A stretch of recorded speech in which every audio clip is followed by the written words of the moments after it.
ആത്മാവിൻ്റെ ഡീറ്റെയിൽസ് ആയിട്ടുള്ള കാര്യങ്ങൾ നമുക്ക് അറിയേണ്ടിയിരിക്കുന്നു. നമ്മളാരാണ്? നമ്മൾ ആത്മാവാണ്. ആദ്യം നമുക്കറിയേണ്ടത് ആത്മാവിൻ്റെ രൂപം എന്തായിരിക്കും എന്നുള്ളതാണ്. എന്താണ് ആത്മാവിൻ്റെ രൂപം? ആളുകൾക്ക് ചിലർക്കൊക്കെ ആത്മാവെന്ന് പറഞ്ഞാൽ തന്നെ പേടിയാണ്. അയ്യോ, അത് മരിച്ചു കഴിഞ്ഞാൽ, ഈ ജീവിച്ചിരിക്കുന്നവരൊക്കെ മരിച്ചു കഴിഞ്ഞാൽ ഒരു ഭീകരമായ സാധനമായി മാറും, അതിൻ്റെ പേരാണ് ആത്മാവ് എന്ന് ചിലരൊക്കെ തെറ്റിദ്ധരിച്ചിട്ടുണ്ട്. ഒരിക്കലും അങ്ങനെയല്ല കേട്ടോ. ആത്മാവിനെ ഒരിക്കലും പേടിക്കണ്ട. പേടിക്കേണ്ടത് ജീവിച്ചിരിക്കുന്ന ആത്മാക്കളെയാണ്. മരിച്ചുപോയ ആത്മാക്കളെ പേടിക്കേണ്ടതായിട്ടില്ല. കാരണം ശരീരത്തിലൂടെ മാത്രമേ ആത്മാവ് പ്രകടമാവുകയുള്ളൂ. ആത്മാവിന് എന്തെങ്കിലും ചെയ്യണമെങ്കിൽ ശരീരം വേണം, ശരീരത്തിന് എന്തെങ്കിലും ചെയ്യണമെങ്കിലോ ആത്മാവും വേണം. ഇത് രണ്ടും തമ്മിൽ അങ്ങനെ ഒരു ബന്ധത്തിലാണ് കിടക്കുന്നത്. അപ്പോൾ നമുക്ക് ആത്മാവിൻ്റെ യഥാർത്ഥ രൂപം എന്താണെന്ന് തിരിച്ചറിയണം. ആത്മാവിനെ കുറിച്ച് നമ്മൾ പഠിക്കുമ്പോൾ ആദ്യം നമ്മൾ അറിയേണ്ട കാര്യം, ആത്മാവ് ഇൻവിസിബിൾ ആണ്, അദൃശ്യമാണ്, കാണാൻ കഴിയില്ല. ഒരാൾക്കും കാണാൻ കഴിയില്ല. എന്തുകൊണ്ടാണ് കാണാൻ കഴിയാത്തത്? കാണാൻ മാത്രം ഒരു വലിപ്പം ആത്മാവിനില്ല. അത്രയും സൂക്ഷ്മമായ ഒരു രൂപമാണ് ആത്മാവിൻ്റെത്. അതിസൂക്ഷ്മമായൊരു പ്രകാശ കണമാണ് ആത്മാവ്. ശ്വേതശതര ഉപനിഷത്തിൽ ഒരു ഋഷി വചനമുണ്ട് ആത്മാവിനെ കുറിച്ച്. ബാലാഗ്ര ശതഭാഗസ്യ ശതദാ കൽപ്പിതസ്യ ച ഭാഗോ ജീവ സവിജ്ഞേയ സചാനന്ദ്യായ കൽപ്പതേ. എന്താണ് അർത്ഥം? ബാലാഗ്ര ശതഭാഗസ്യ ശതദാ കൽപ്പിതസ്യ ച, തലമുടിയിഴയുടെ തുമ്പ്, അതിനെത്ര വലിപ്പമുണ്ട്? അതിനെ ഒരു 10,000 കഷ്ണമാക്കുക.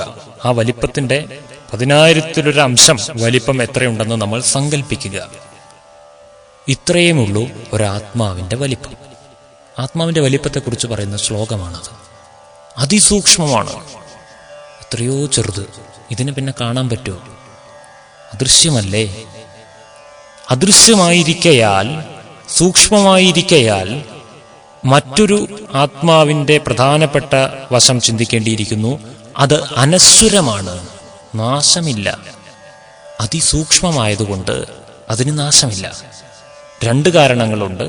ഒന്ന്, ആത്മാവ് ഒരു ഊർജസത്തയാണ്, ഒരു ഊർജ കണമാണ്.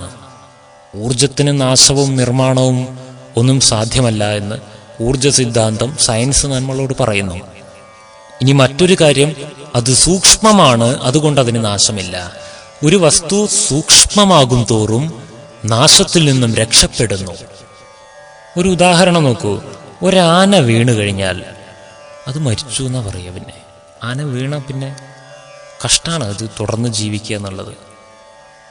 ഒരു മനുഷ്യൻ വീണാലോ ഒന്ന് കയ്യോ കാലോ കോടിയും, അത്രയേ ഉള്ളൂ.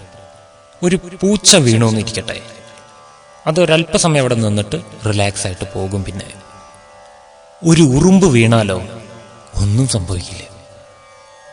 അപ്പൊ ഒരു വസ്തു ചെറുതാകും തോറും അതിൻ്റെ നാശത്തിൽ നിന്ന് അത് രക്ഷപ്പെടുകയാണ്. അതുകൊണ്ട് ആത്മാവ് അതിസൂക്ഷ്മമായതിനാൽ അത് നശിക്കുന്നേയില്ല, മരണം സംഭവിക്കുന്നില്ല. ആത്മാവിന്, ശരീരത്തിന് മാത്രമേ മരണം സംഭവിക്കുന്നുള്ളൂ.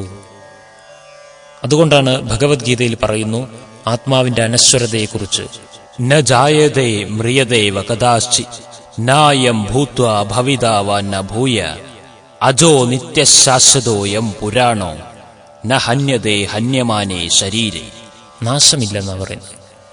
ന ജായതേ ന മ്രിയതേവ കദാശ്ചി, ജനിക്കുകയുമില്ല മരിക്കുകയുമില്ല. ആത്മാവ് ജനിക്കുകയുമില്ല മരിക്കുകയുമില്ല. അപ്പൊ പിന്നെ നമ്മളൊക്കെ ജനിച്ചിട്ടുണ്ടല്ലോ, നമ്മളൊക്കെ മരിക്കും ചെയ്യില്ലേ? ആത്മാവ് ജനിച്ചിട്ടില്ല, അതുകൊണ്ട് ആത്മാവ് മരിക്കുന്നില്ല. എന്നുവെച്ചാൽ ആത്മാവല്ല ജനിച്ചിരിക്കുന്നത്. ആത്മാവ് എന്തേ ചെയ്തിട്ടുള്ളൂ? ആത്മാവ് ഒരു ശരീരത്തിൽ പ്രവേശിച്ചിട്ടേ ഉള്ളൂ. ജനിച്ചത് ശരീരമാണ്. മാതൃഗർഭത്തിൽ ഗർഭസ്ഥ അവസ്ഥയിലുള്ള ആ ശിശുവിലേക്ക് പ്രവേശിച്ച ആത്മാവ് പിന്നെ ജനനത്തോടുകൂടി ജീവിതം ആരംഭിക്കുകയാണ്. ജീവിതാവസാനത്തിൽ ആത്മാവ് ശരീരത്തിൽ നിന്നും വേർപെടുകയും ചെയ്യുന്നു. അപ്പോൾ ശരീരം മരിക്കുന്നു, ആത്മാവല്ല മരിക്കുന്നത്. അതുകൊണ്ടാണ് നമ്മൾ മരിച്ചു കഴിഞ്ഞാൽ തന്നെ നമ്മൾ മരിച്ചു പോയി എന്നാ പറയുക. 2 വാക്കുകൾ അവിടെ, മരിച്ചു പോയി, മരിച്ചു പോയി. മരിച്ചതെന്താണ്, പോയതെന്താണ്? ചിന്തിക്കണം. മരിച്ചത് ശരീരം, പോയത് ആത്മാവ്. അപ്പോൾ ആത്മാവ് മരിച്ചോ? ഇല്ല. അതുകൊണ്ട് ചിലർ മരിച്ചുപോയി എന്നും പറയില്ല, ആള് പോയി എന്നേ പറയുള്ളൂ. അപ്പൊ ആളാരാണ്? ആത്മാവാണല്ലോ. നമ്മൾക്ക് വ്യക്തമാണ് കാര്യം. ആത്മാവെന്ന അതിസൂക്ഷ്മ പ്രകാശമായ നമ്മൾ ആരും മരിക്കുന്നില്ല. നമ്മുടെ ശരീരം മാത്രമേ മരിക്കുന്നുള്ളൂ. ശരീരം പ്രകൃതി നിർമ്മിതമായതിനാൽ അതിന് ഒരു കാലഘട്ടമൊക്കെ ഉണ്ട്. അത് കഴിയുമ്പോൾ അത് മാറ്റേണ്ടിയിരിക്കുന്നു. അല്ലാതെ നമ്മളാരും ഇല്ലാതെ ആവണില്ല. അതാ പറയുന്നത്, ന ജായതേ ന മ്രിയതേവ കഥാശ്ചിത് നായം ഭൂത്വ ഭവിതാവ ന ഭൂയ. ഒരിക്കലും ഉണ്ടായത് പിന്നില്ലാതെ ആവുന്നില്ല. അർത്ഥം ആത്മാവ് ഒരിക്കലും ഉണ്ടായിട്ടുമില്ല, അതിനി ഒരിക്കലും ഇല്ലാതാവുകയുമില്ല. എന്തുകൊണ്ടെന്നാൽ അതൊരിക്കലും ഉണ്ടായതല്ല, എന്നുമുള്ളതാണ്. ഇനി ഇന്ന് ഇല്ലാത്ത ഒരാത്മാവിനി നാളെ ഉണ്ടാവുകയുമില്ല. പുതിയതായിട്ടൊരാത്മാവ് ഉണ്ടാകില്ല. ഉള്ള ആത്മാക്കൾ തന്നെയാണ് ശരീരങ്ങളെ മാറി മാറി ധരിച്ചുകൊണ്ടിരിക്കുന്നത്. ഈ ബ്രഹ്മാണ്ടത്തിനകത്തില്ലാത്ത ഒരാത്മാവും പുതിയതായിട്ട് ഉണ്ടാകില്ല. ഇവിടെ ഉള്ളത് തന്നെയാണ്. ഇതാണ് ആത്മാവിനെ കുറിച്ച് നമ്മൾ വ്യക്തമാക്കേണ്ട മറ്റൊരു ഘടകം.